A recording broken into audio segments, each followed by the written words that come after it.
But again, the first rates on your screens this Monday morning. Let's start off with ONGC, the big one, and what it's currently up to in trade.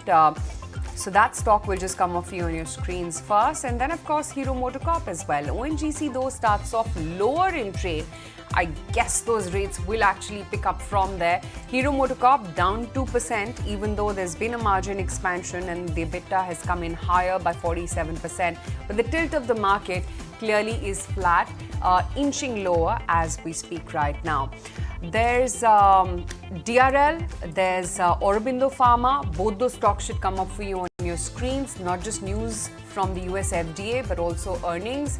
2.5% higher for DRL. Oro will just come up for you on your screens next. 3% higher for Oro Pharma as we speak right now. There's Honasa Consumer as well. The pre-open rate itself was indicating a gap up start for this one.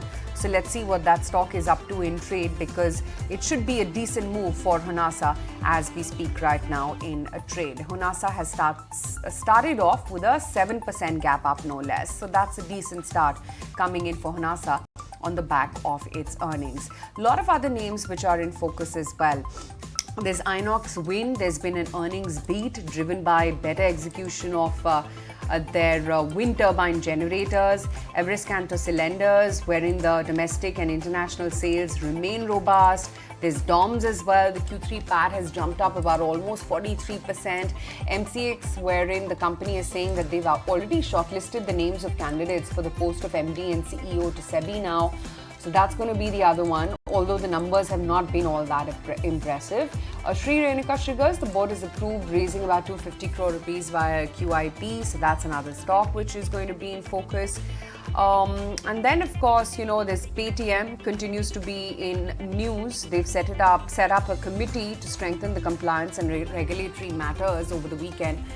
1% higher barely is where Paytm is right now. And then Landmark Cars, I want to see what this one is up to, because ever since its listing, it has had a very, very smooth ride. But the numbers are not looking all that impressive. It's a 7% downtick that you're seeing on Landmark Cars to start off with. Alisha, anything that you're spotting? Yeah, I'm excited about the IT sector because that one is the top gainer right now, at least at the sector level. So Wipro, HCL Tech, Infosys, Tech Mahindra, they're all starting on the front foot. No major news flow as such over the weekend, but there were reports that Wipro might be laying off some people in order to maintain their margins. So let's see whether there's any truth in that story or not. Pharma stocks led by Aurobindo Pharma, Dr. Reddy, Divi's Labs are fairly excited. While energy stocks are coming under pressure, real estate, PSU banks, they're all in the red right now. So market clearly giving up those opening gains that we have seen. But Naresh, let me first come to you for the opening trades. Tell us, what do you spot on the index and what are the first trades? So the index continues to remain sideways. The trade I would be looking at is Tata Communications. That's a stock which is getting closer to a breakout.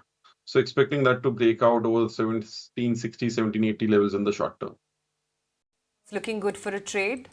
So Bank of Baroda is something which looks attractive. The stock had done reasonably well over the last 2-3 days of price recovery. That's a stock which I would continue to hold on. All right, there you have it. Those are your first trades from our chartist.